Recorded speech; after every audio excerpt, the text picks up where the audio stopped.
Well, good afternoon. It is just barely afternoon now. My name is David Deal, and I'll be the host for this session called Paying for College.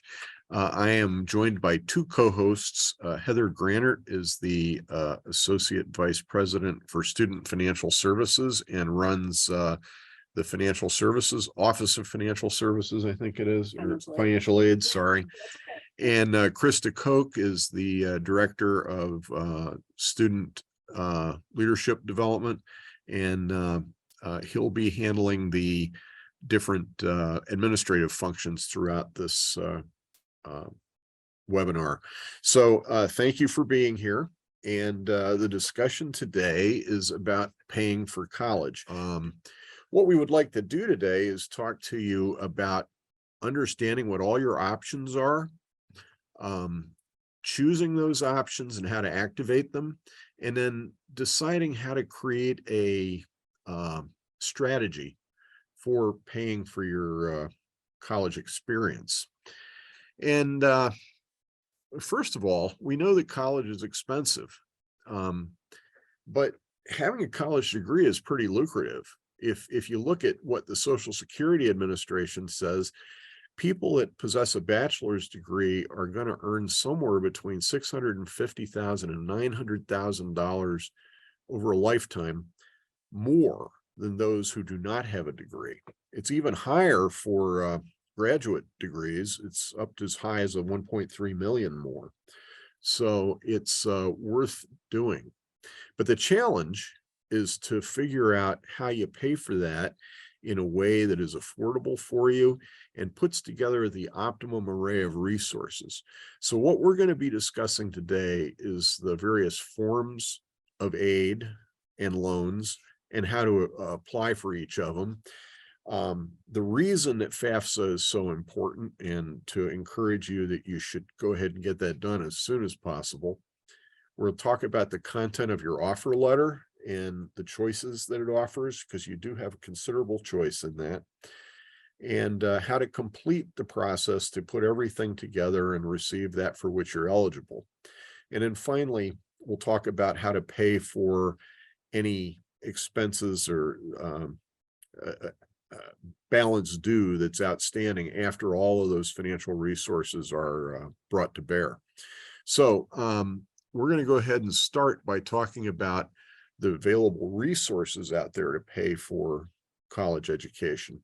And the first one I want to point out, and this, we're going to go into detail on each of these except for the veterans benefits, which I'll talk about quickly here. Scholarships is the first one. Scholarships are offered from the institution or from third parties, such as federal or state agencies or outside organizations. And scholarships do not need to be repaid.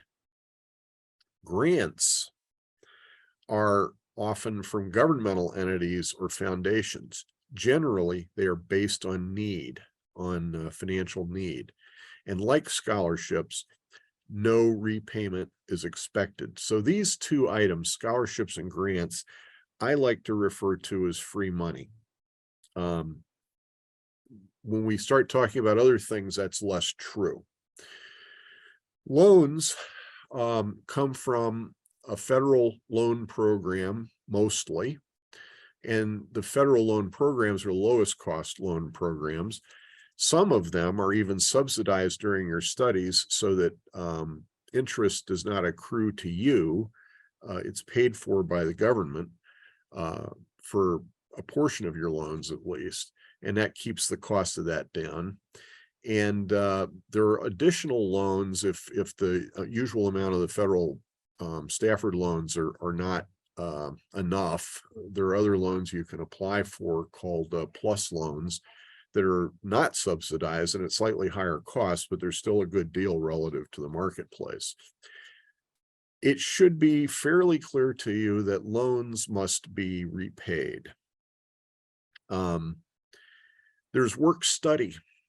Some may qualify for federally funded work study, but AU can put most people to work that want to, whether they're federally funded or not. And work study is a very valuable thing because it provides a means.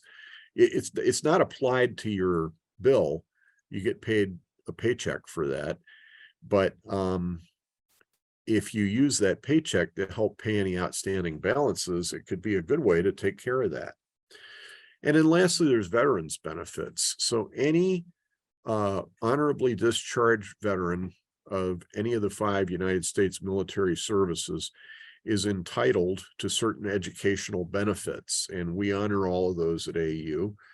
And in certain instances, for recent veterans, it is possible for the veterans to transfer those benefits to their children, and that can be a real big positive. Under this caption, I also want to point out that AU does participate in ROTC, or the Reserve Officer Training Corps, and ROTC members often, not always, but often can have their tuition, room and board, and books remitted by the military service for the last 2 years of study, and receive a stipend during that period as well. So ROTC can be very good. Now, you will owe the government 4 years of service afterwards as a military officer, but the experiences you'll have in that role and the pay you will receive are very rewarding. I've done this and I know, so I encourage it. So what we're going to do is look at each of these different resources in some detail, so that we have a good understanding, you have a good understanding of what they include, and what the pluses and minuses of all of them are. Heather's going to start that. Well, actually, can we do a poll first? The first poll. So, which form of aid must be paid back? Is it scholarships, loans, grants, or all of the above?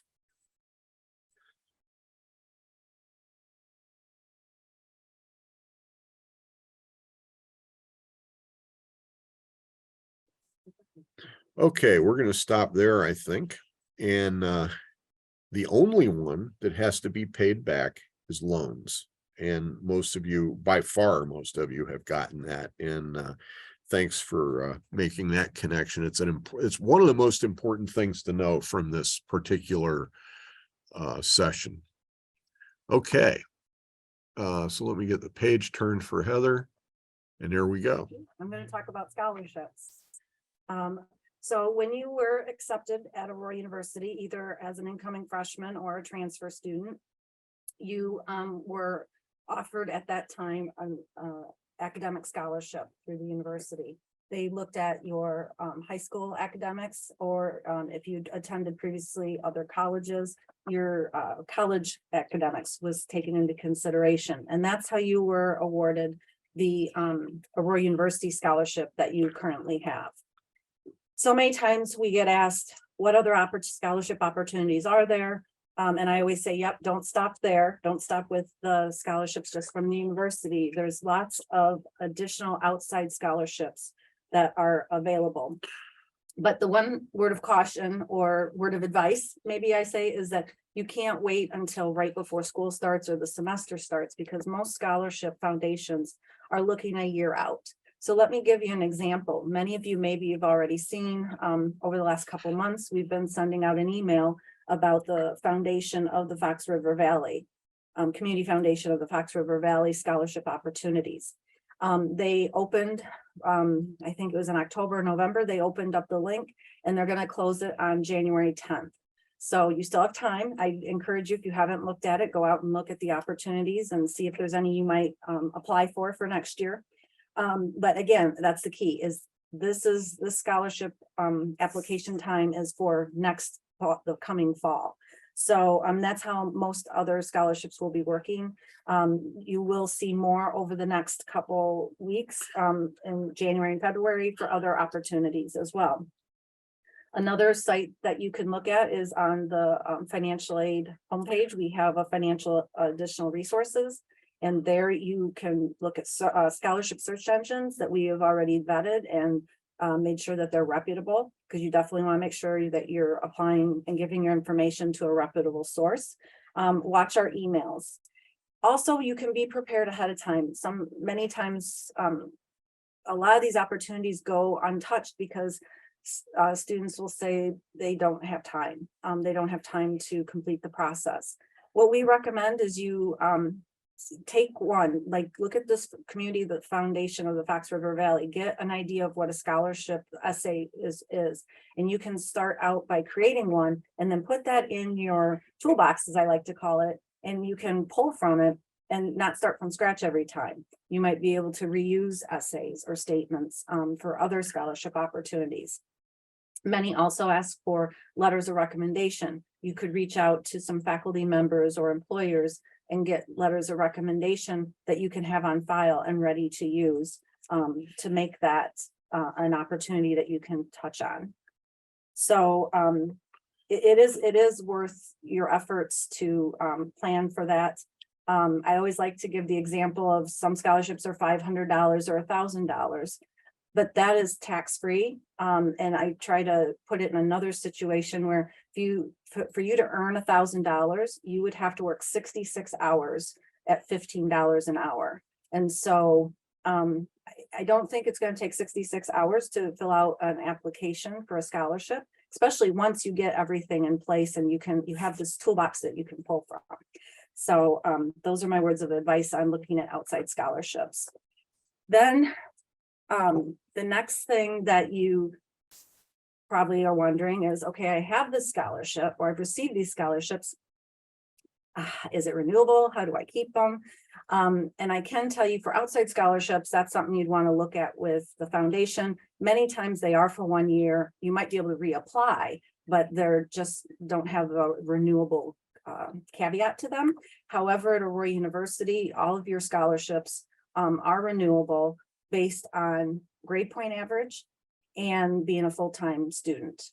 So where you can see, like you might say, well, what is my GPA requirement to keep my scholarship? One, it would have been on your acceptance letter when you were offered the scholarship, but that may be for some of you a while ago. And you're wondering, well, what is it? You can go out to the financial aid website and go to the Satisfactory Academic Progress tab. And in there, there's conditions for renewing scholarships. And there's a chart that lists the different scholarships and what the GPA requirement is. So that would be a resource for you. And down in the second bullet, you can see we also gave you, it's a vanity link. If you type in the Satisfactory Academic Progress, that will get you directly to that link that provides those conditions. At this time, I'd also like to, I'm throwing around Satisfactory Academic Progress. That is also a term and some conditions that are needed to be met to continue to receive the federal and state money, even loans that you may be utilizing. That information is also out at that website, but the key factors to remember is a minimum GPA is a 2.0 for undergraduate students. And also you have to be completing 66% or 2/3 of all the classes you attempt. So with that being in mind, what I'd like to say is if you're ever thinking about dropping a class, there's a reason it's important that you, of course, talk that over with your academic advisor, but also that you talk to financial aid to make sure that it doesn't impact any of your current aid or any future aid eligibility. And then lastly, some scholarships from Aurora University have a participation requirement where you might have to attend certain meetings or participate in, say, a play or something like that. Which one of the following is not a common condition?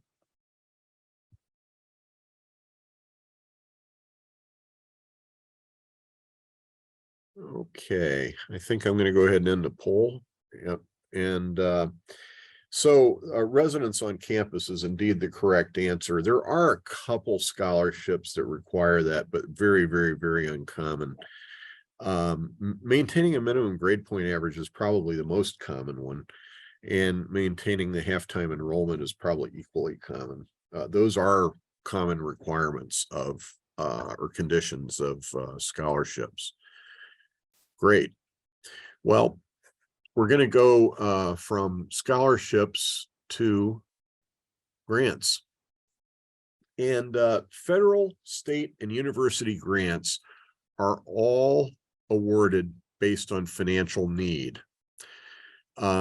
And in order, look at the yellow, I like you highlight the yellow things. So to qualify for need-based grants, you have to file FAFSA, or the free application for federal student aid. And grants are only awarded to students pursuing their first degree, first bachelor's degree, right? Yeah. Aurora University grants are based on financial need, and they are available to both Illinois and out-of-state students. And they're limited, but there are some available. The federal Pell Grants are based on the processed FAFSA, and the funding levels are approved by Congress. So they vary. It depends on how much money Congress thinks they can support in the budget. Okay. And right now, the maximum is about $7,200 and the minimum is $300, I think. And so those are grants that vary from year to year. There's also, for difficult cases or cases with exceptional financial need, a federal supplemental educational opportunity grant. You have to be Pell eligible, and it also has limited funds that are dependent on congressional appropriations. Okay. Lastly, there's the State of Illinois Monetary Award Program, or MAP grants. Many of you have advantage of that. They're only available to Illinois residents attending an Illinois college or university. And there are residency requirements depending on whether you're a dependent or independent student.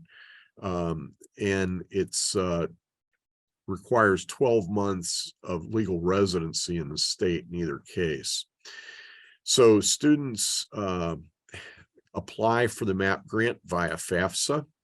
However, DACA students can't apply via FAFSA because they can't qualify for FAFSA, but there is a special portal at the state of Illinois to apply for MAP grants, and DACA students can indeed receive MAP grants, which can range up to about $7,000, I think, right? Yeah, 72. Yeah, 7,200. Okay.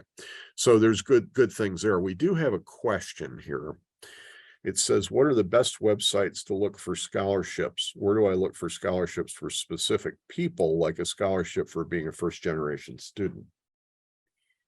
There's always good Google. I Googled those to have some come up. You go to our financial resources page. We have some search engines that I would recommend, and I don't have them off the top of my head right now, but the search engines are right there, that where you can put in a profile and you can put in information. And I know that there is a category for first generation that you would want to put in, and then it would give you back information of scholarships that are available. There's another good question here. It says, for those who do not qualify to get money from FAFSA, what do you recommend? I'm sorry, say that again. Okay, for those who do not qualify to get money from FAFSA, what do you recommend? First, I do definitely recommend, if you qualify, to apply through the alternate aid application through the state of Illinois. That would be one option For MAP. for MAP. That affords you the opportunity for the MAP grant from the state. And then it's the outside scholarships, but it's looking at these different foundations that are available, but it's looking into, an employer might have a tuition assistance. I know McDonald's, we've received quite a few students that work at McDonald's that have tuition assistance from them. There's also, you can look at the local libraries. They have a resource actually out on our website. We have a link to our Aurora University library. They have a great site of some recommendations on how to search for scholarships. And then clubs and organizations that you may belong to, your family may belong to, churches. Those are all places to look at. And then if your loans, I know we mostly want to talk about free money, but there are alternative loans, and I'll talk about that in a little bit. But alternative loans are also an option that doesn't require the FAFSA. Good, thank you. So I think Heather's up next to talk about loans. Yes, I am. Okay, so federal, as Dave said, all federal loans require the FAFSA. That's the subsidized Stafford loan, the unsubsidized Stafford loan, and the plus loan, which there could be both the parent plus loan or graduate plus loan. But all these federal loans require the FAFSA. The difference, a lot of times students and families ask us, what are the difference between the subsidized and the unsubsidized loans? The subsidized loan is need-based. Those are for only undergraduate students. And that is one that the government pays the interest that's accruing while you're in school, as long as you're at least half time. So the government will pay the interest. And then when you graduate, it'll just be the principal, it'll be interest-free of what you will start paying back. The unsubsidized is available to both undergraduate and graduate students. The government does not pay the interest while you are in school. So that is accruing, capitalizing. And let me explain what that means. So if you're borrowing a $2,000 unsubsidized loan and and the interest accrues and the interest is $50, that $50 will become a part of that principal. And that's what then the interest will be based on. So if you're borrowing $2,000, $50 of interest accrues, and it's $2,050, then the interest will start accruing on that. So that's what accrue and capitalize means. Now, while we're currently on the pause for repayment of loans and interest, the interest is not accruing on those unsubsidized loans. While they're currently reviewing the pause on repayment and interest on the current student loans through the government. Many of you who maybe have already tapped into this opportunity have done an entrance counseling, but if you haven't and you decide this is an option that you're interested in, you definitely you'll need to do an entrance counseling, and we have links and we would guide you to that, as well as doing a master promissory note. Once those two are done, though, you don't do them again as long as you attend Aurora University. Then when you graduate, or if you need to take a pause from your academics, you will have to do an exit counseling. That again is all electronic, and it just is helping remind you that this is a loan that you borrowed and that you will pay it back. You need to pay it back, and the terms. It'll help get you connected to the servicer and who you will be working with in regards to making those payments. And repayment doesn't begin until 6 months after you leave school. So that's also, I think, a great benefit, that you're not having to worry about those payments while you're in school or right away after you graduate and are getting situated in your new career. There are loan limits per year and annually, or not annually, but for your whole college career. So the limits for the year are listed on the chart. You can see as a freshman, you can borrow $5,500 as a dependent student and $9,500 as an independent student. That goes up as you progress in your academics, and you can see as a sophomore, there's a little bit more available to you, and then junior and senior year. Those are the limits, and the limits run for the fall, spring, and summer semester. Okay. There is a question here that is more about scholarships, so maybe we address it because it's pretty simple, I think. Okay. Well, maybe not. What are qualities to look for to know if a scholarship is a fake or a scam? Oh, That's a good question. That's a great question. And there's a couple things I always say.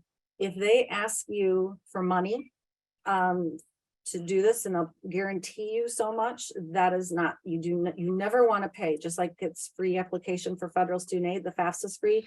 You should not pay money to apply for an outside scholarship.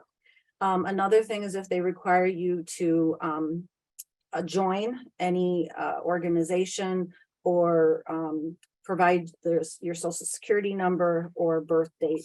Those are, and I call them red flags. Mm-hmm. There's one more here that's really good question. It says, are loan limits different for AU online students since tuition is a different cost? The overall limit that is displayed is not, that's the federal limits, but there is a thing called cost of attendance that the tuition differential does play into that. So an online student who has a different tuition rate, which is lower than the traditional full-time student, it could impact the amount that we can offer. But if we can offer up to the maximum of your grade level, we always do. And we always go to the maximum amount and let the student tell us if they want less. But if your budget doesn't allow for us to award up to that top limit, then we won't, or we can't. Okay. That's a And great question. yeah, and there's another good question about loans. It says, can undocumented students receive loans?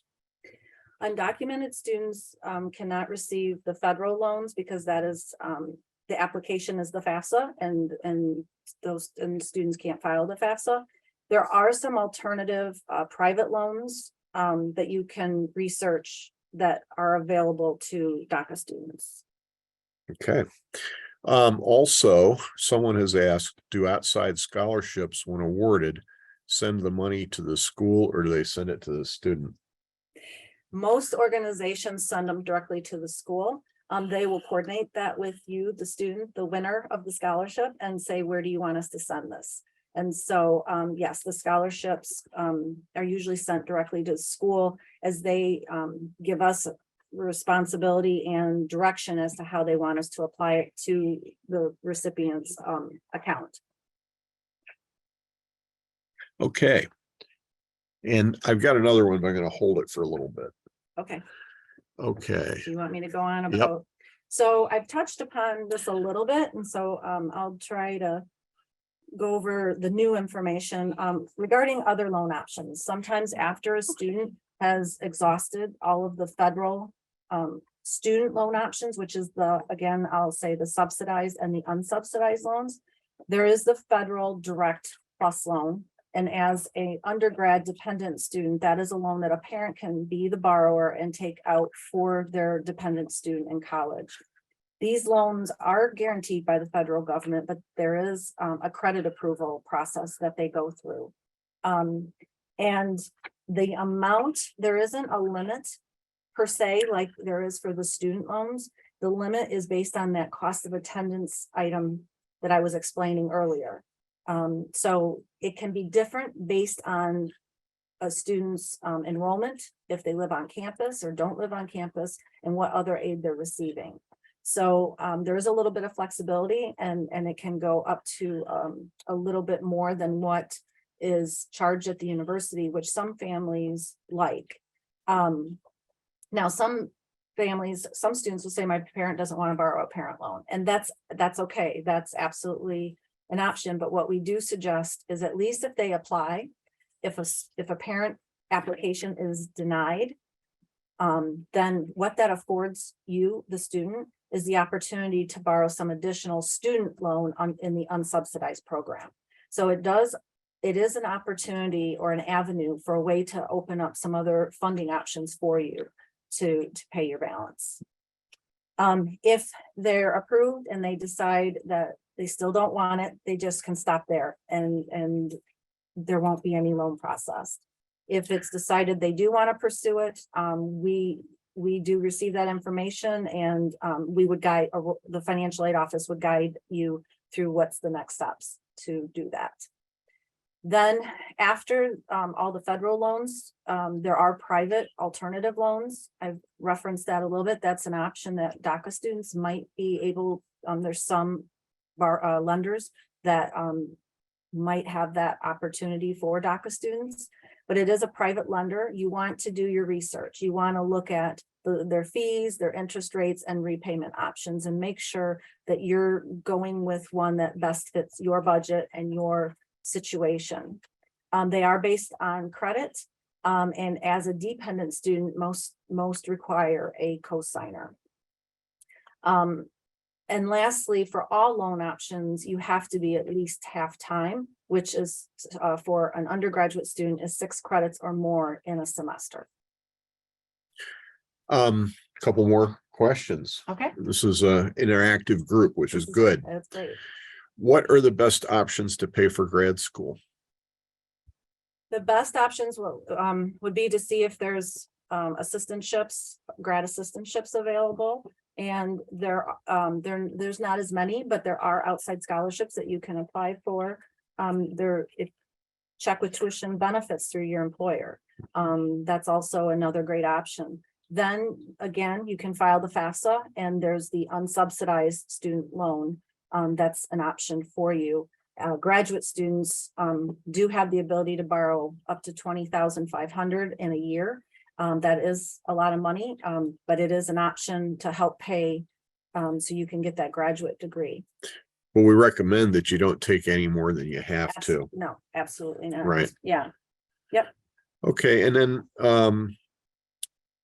are there any scholarships, grants, or loans for undocumented and non-DACA students? There is a resource, I'm blanking on it right now. There's a resource that is out there. If you want to send your name to Chris and get me the information, I can provide that, or we can post a link. There is some links out there to scholarship opportunities. They're limited, but there are some. Okay, good. And then lastly, do you have any suggestions for alternative/private loans? Yeah, we are not able to, as an institution, any institution, we're not to recommend one over another. We don't have a partnership or agreement with any of the banks. And so that's why we're happy to help tell you some of the things to look for, and then look at go out and Google that and look at the options that work best for you. Great. Chris, could we have the third? Yeah. Okay. There is no limit on federal undergraduate loans, true or false?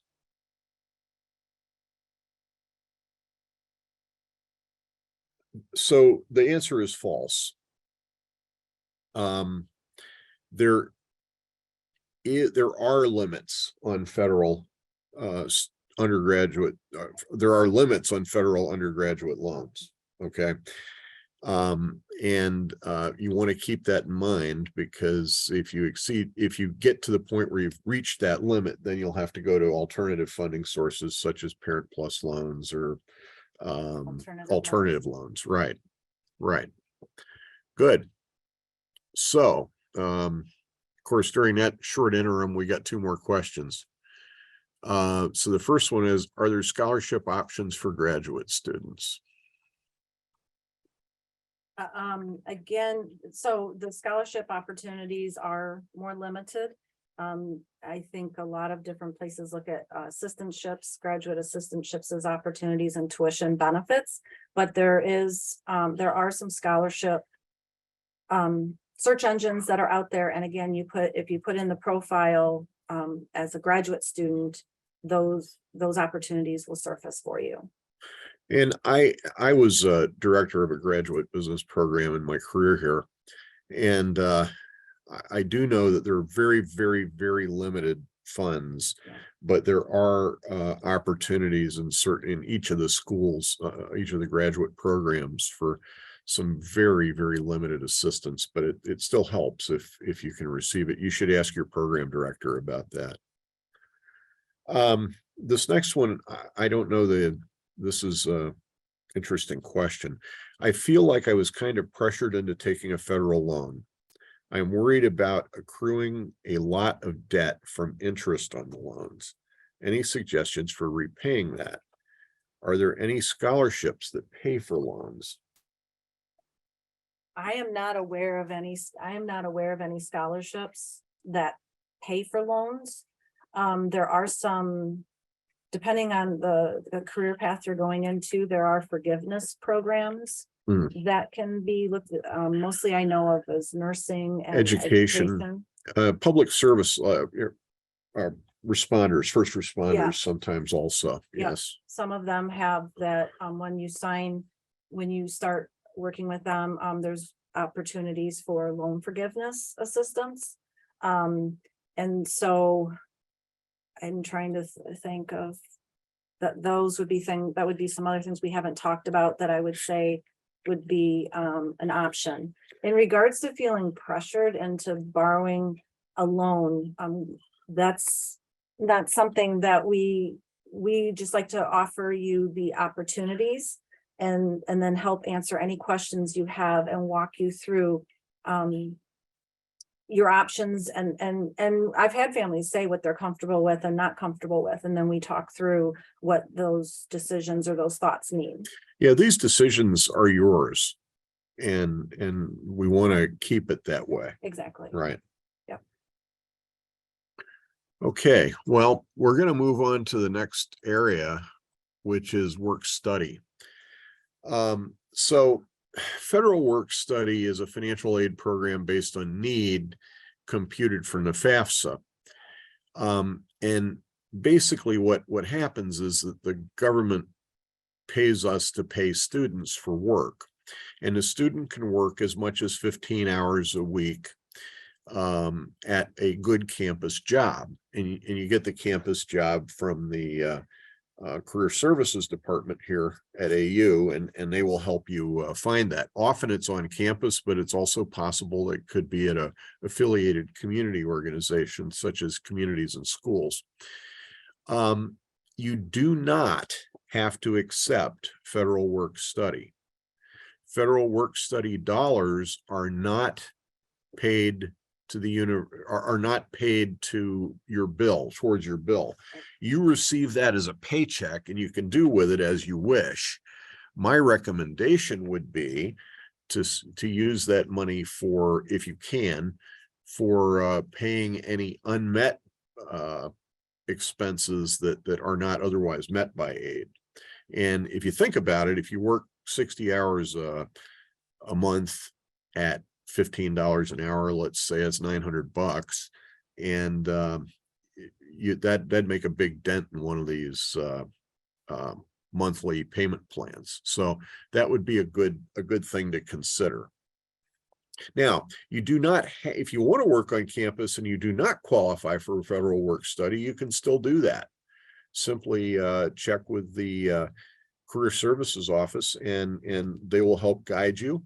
And you can also receive a campus job. And again, this will be paid to you, not to the student accounts office. Okay. So, but once again, the point I want to make here is that this is a matter of your choice. You don't have to do work study if you don't care to. Okay. So when you see these things in your offer letter, you have choices that you can make. Okay, so how do you get aid? And the big deal is that, well, first of all, AU merit scholarships are automatically considered. You don't have to ask for that. All other forms of aid require you to submit a FAFSA or the free application for federal student aid. And the thing is that the important thing is to do that on time and as soon as it becomes available. This year it became available. Most years it becomes available October 1st. And you want to do that soon for a couple of reasons. There are benefits in terms of qualifying for MAP by doing it soon. And the other thing is that every year the MAP door slams shut on a date that we can't predict. And they tell us only a couple of days ahead of time, and there's always a big scramble to get everybody finished on the FAFSA and notified. And it's quite a job to do that, but I think we've done it. The point is, why go through that? Let's just go ahead and get the FAFSA done as soon as you possibly can. So the FAFSA is free. Don't pay somebody to do it for you. Okay. All you have to do, you go online to FAFSA.gov and create your FSA ID, Federal Student Aid ID. You probably already got one if you're here, right? And then you gather the necessary materials to answer the questions, which principally are tax returns. And if you're a dependent student, that's going to be your parents' tax returns. You answer the FAFSA questions using those tax returns, or by using the data recovery tool that gathers data from the IRS and puts it into the FAFSA for you. But you still want to verify that that's right, because sometimes there's a problem trying to translate that data. So you want to make sure that's right. You want to be sure that you add AU's code to the FAFSA so they know who to return the information to. And you see that code on the slide. And then just go ahead and submit as soon as possible. So you can always, if you're having trouble with FAFSA, you can always ask financial aid, the Office of Financial Aid, for advice, and a counselor will assist you. You will need to involve your parents if you're still their dependent, because parental tax return data will be required. And then DACA students are not eligible for federal direct student loans, but may apply for MAP, as we've already discussed, via the alternative aid application at the link that's specified on the slide. By the way, you're going to get a copy of this presentation, as Chris indicated already, so you can have those links. So that's how you start to access aid. Before we step forward, another question. Any tips on approaching my company for assisting with grad school? If you don't mind, I'm going to take that one because I've done it. Yeah, I was gonna say that's Yeah. right up your alley, you know. So I was in corporate America for a long time, and I worked for Siemens Corporation, a big German electronics giant, and I went to them and said, I want to advance my knowledge so I can serve you better. And that was actually very well received. I think the key here is to put it in a context where the company benefits as well as you benefit, right?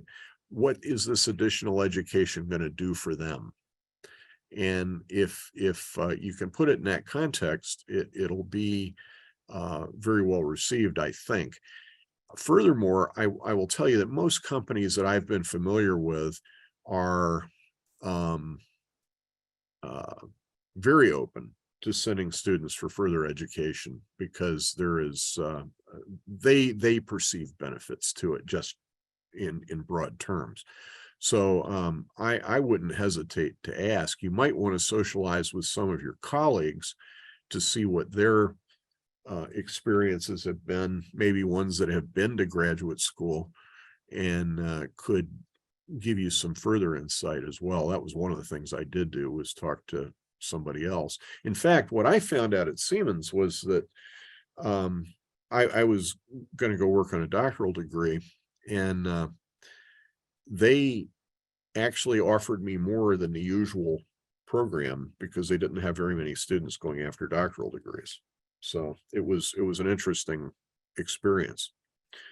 So let's go back to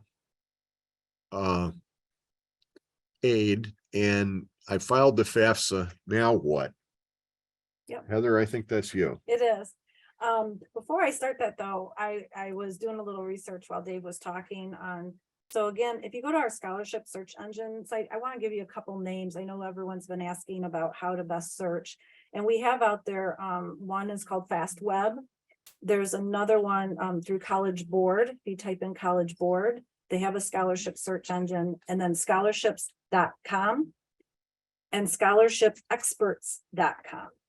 So I just wanted to follow up a little bit to give you some actual names of resources to look into. Great. So back to filing the FAFSA. Once you file it, it's like, where does it go? What happens to all that information?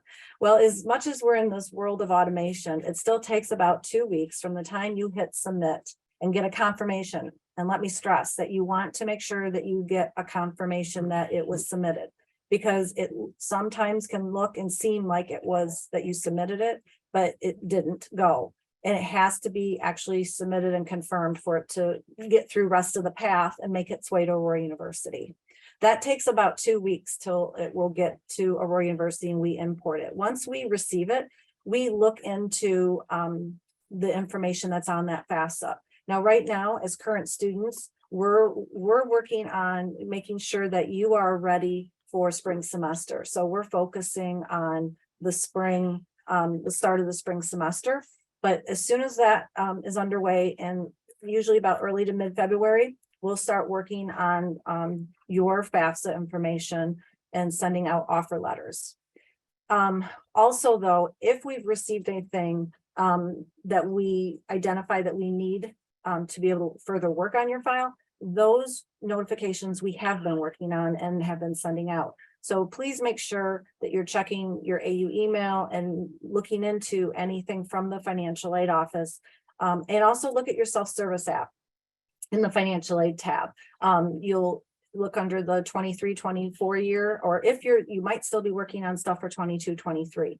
You want to make sure that you're looking under the correct year, and then look at that home checklist page to see if there's anything needed.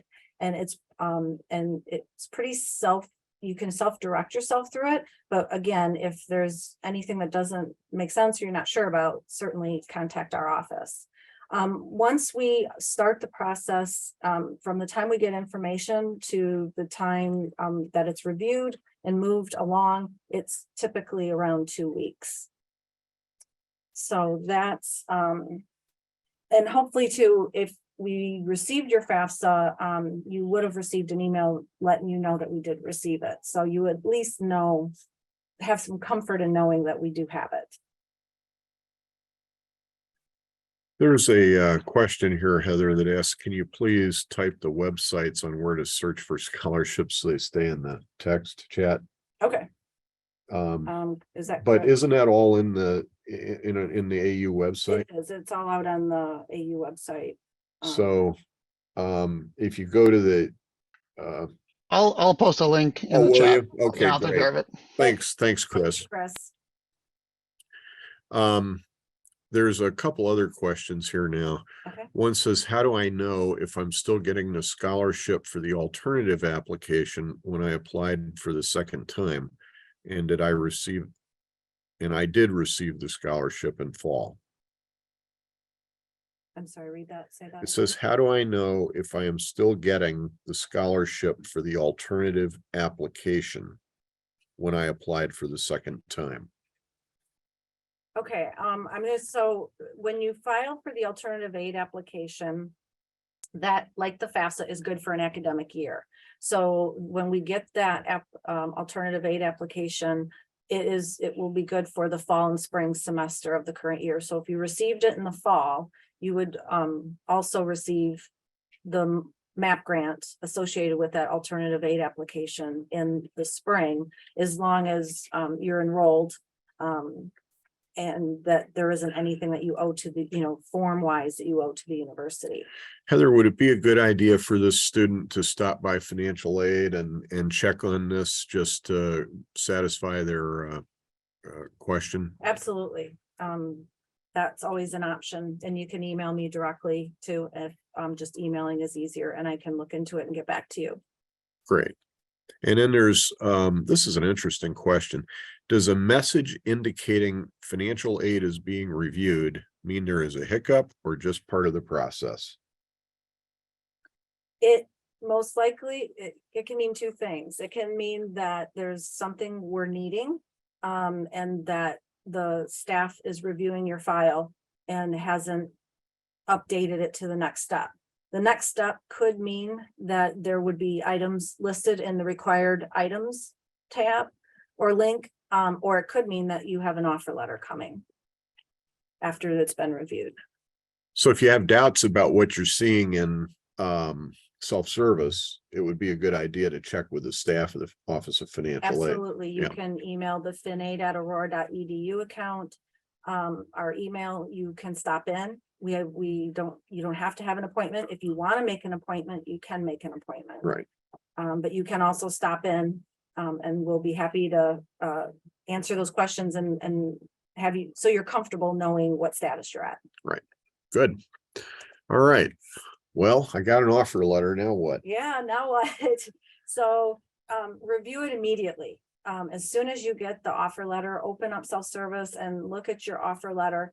And take note right away how it compares to last year's, because sometimes something on the FAFSA is different this year, because it is based on a different tax year and different application. So if something just doesn't make sense to you, the theme is to contact financial aid and either come in or email us and ask your question, and we can look into it. We can explain why it's different, or we might through conversation discover that there might be some changes that took place that we can help navigate, and maybe your aid can be reevaluated.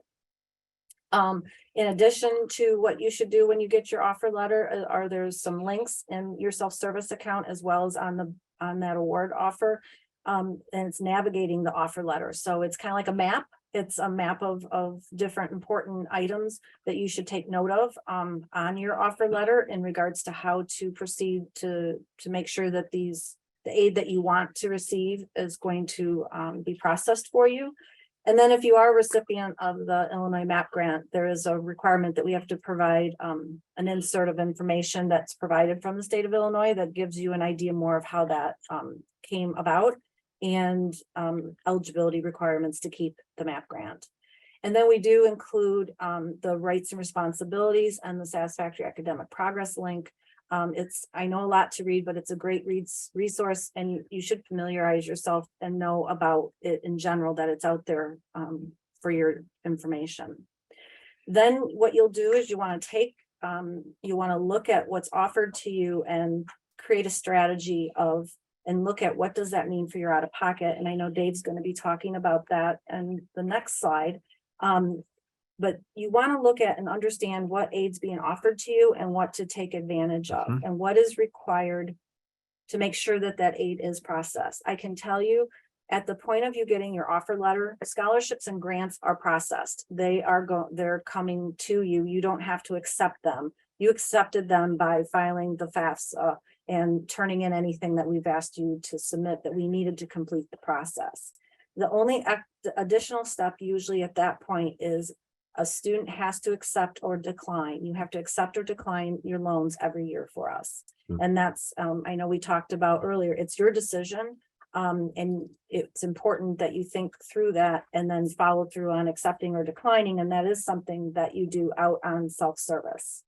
And I can't say it enough. If when you get to that stage and something's not working the way you want it to, or you want to maybe accept one and decline another, and it's set up to work for you that way, but you certainly can ask us to help you navigate that. Okay, well, there's maybe not enough, but there's a whole lot of different options that you're going to have. And I want you to start to think about it in the context of some sort of model. And for me, I use the model of a pyramid, or at least a triangle, because I can't draw in 3D, of the various things that you could take advantage of. And the ones that are in green are the free money. Those are ones that I would take advantage of in any case, because there's no downside to taking advantage of them. Now, the federal work study is not green because you still got to work for it, right? So it's blue, but or I guess I should just say work study is blue, but you're still going to work for it, but you're not going to owe anybody any money as a consequence of it. Now, when you start then looking at the federal Stafford loans and the Parent Plus loans, you'll notice the pyramid is starting to tilt in. And really, those should be a smaller part, if it can be, of your total package of resources. The way I see it is that you want to build the foundation of your building with the free money, and then build more costly elements on top of that. And of course, the most costly or the most dear element is cash today, and that's the apex of this pyramid. So we want to keep that apex of that pyramid pretty small if we can, by using these other resources that are somewhat less costly, and in some cases free. But here's the point. You've got all of these different choices to make, and they are all choices, really. You may be a little overwhelmed by them, and there's nothing wrong with that, but you should get some help. And the Office of Financial Aid is there to provide that help. And you can get a appointment. You can walk in You can communicate via phone, in person, Zoom, right? So there's a whole lot of ways to do this, and we try to make it easy for you.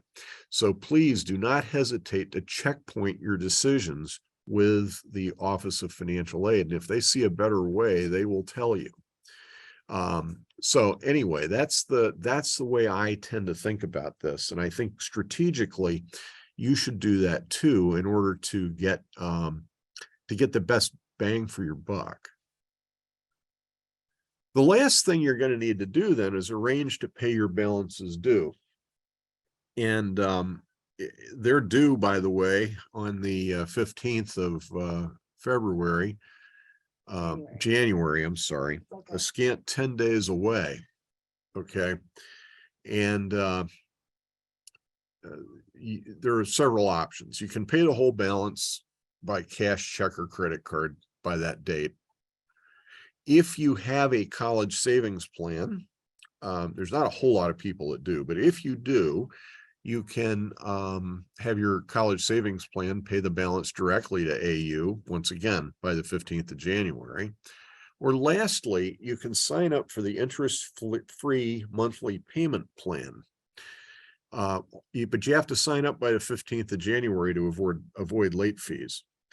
And that plan is very attractive for a number of reasons. It takes your outstanding balance for the semester and divides it into 5 monthly payments. Those payments are paid without interest, and there is no enrollment fee.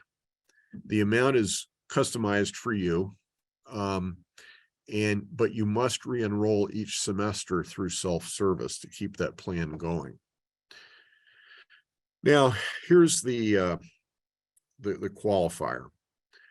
If you don't make payments by the specified due dates, there are possible consequences such as late fees, being dropped from courses, or inability to register for the next semester. We don't want to do any of that. What we want to do is to try to help you find your way if there are difficulties with it. But this is an important thing, because if people fail to pay and don't enroll the assistance of the Office of Student Accounts, we're in a situation where we can't afford to do tuition for, or I'm sorry, can't afford to do instruction for the whole university community. We need to actually collect that money so we can provide the kind of education that we think is best for the entire community. So that's the reason that there's such a draconian kind of qualifier here. But you just need to know what those possible consequences are. Okay. So, as I think you've heard the common theme, student accounts and financial aid, we are here to help you navigate this whole financing of your education. But we are two separate offices, even though we intertwine very much. We work together very closely, but we do have different parts of the job per se, on how we can get you to this point.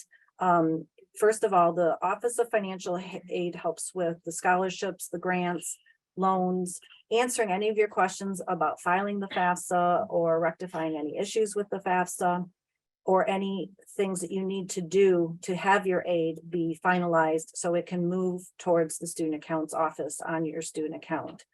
So financial aid, that's if you have any questions or you see aid is pending or not appearing, you would want to start with the financial aid office to help us, I like to say, triage or work through the situation. The financial aid office does not take cash payments, and we don't provide the actual charges or bill that you will receive. The award offer, or the offer letter, lists out estimated charges to give you an idea, but the actual billing and actual charges come through on when the student accounts office posts those charges for each semester. Student accounts is happy to help you with the choices of how you're going to pay your balance if there's anything due after your financial aid has been subtracted. as Dave was talking about, there you can pay cash, check, or credit card. You can also sign up for the free monthly payment plan option that takes your balance and divides it over 5 equal months.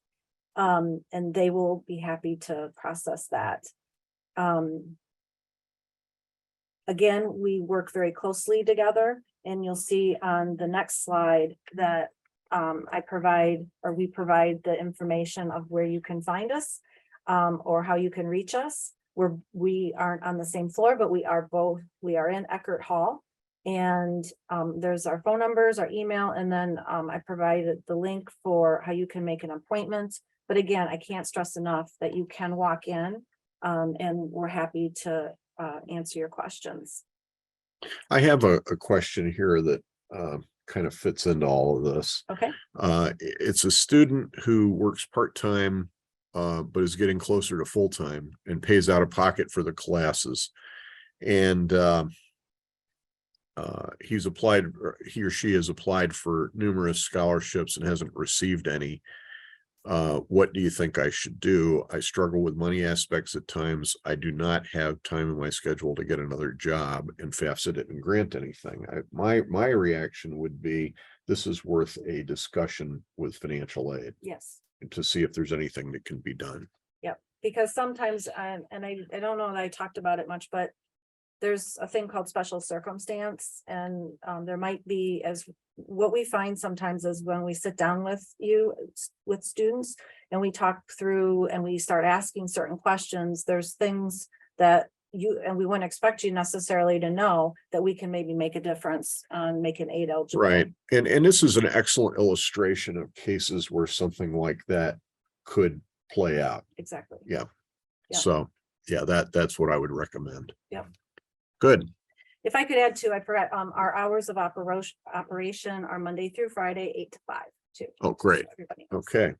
Well, just to wrap up, there's 4 or 5 key points to remember. Just be sure you understand what all of these available funding sources are about. The big one is to the FAFSA. Third, pay attention to your offer letter that you'll find in self-service once you receive an AU email. And finally, make arrangements to pay the net price of the of attendance, which is the amount that's not covered by other sources. Here's the thing: the offices of financial aid and student accounts are huge resources. They don't cost you anything to use. Enlist their assistance. And there's one more question, and this will be the last one. Okay. Is it true that we are not allowed to get scholarships after finishing 4 years of university and we want to continue with the school? The institutional scholarships are for the first undergraduate degree. Right. So upon completion of that first Okay. undergraduate degree, there's no more There's institutional no more scholarships, right? institutional scholarships. Yeah. Okay. For the undergraduate. Correct. All right. I think that has completed our seminar today. And I want to thank everybody for participating. We wish you a tremendous semester and all good things for your futures here at AU and when you leave. Thanks so much. So long.